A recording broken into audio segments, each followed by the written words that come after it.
নমস্কার, আমি এখন রয়েছি সিটং পাহাড়ের আলদ্রা ভিউ পয়েন্টে, যেখান থেকে একটা সুন্দর দৃশ্য আপনাদেরকে দেখাবো। দেখুন, চারিদিক পাহাড় আছে, আবার নিচে মনে হচ্ছে দেখুন গভীর খাদ।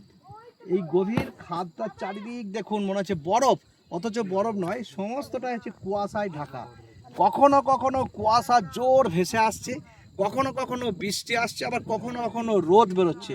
দূরে আপনাদের দেখাতাম একটু ওই খালের নিচে, একদম 1000 ফুট নিচে ঘরগুলোকে দেখা যাচ্ছে কখনো কখনো, বেশ সুন্দর সুন্দর বাড়ি, পাহাড়ি বাড়ি। আর এই যে চারিদিক দূরে লাইট দেখছেন, ওই যে সিটং পাহাড়, এবং এখানে দেখুন টোটালি বাগানটা হচ্ছে সিংকোনা গাছের বাগান, এবং এখানে কিছু ছোট ছোট বাঁশের ঝাড়ের মতো ছোট ছোট গাছ আছে।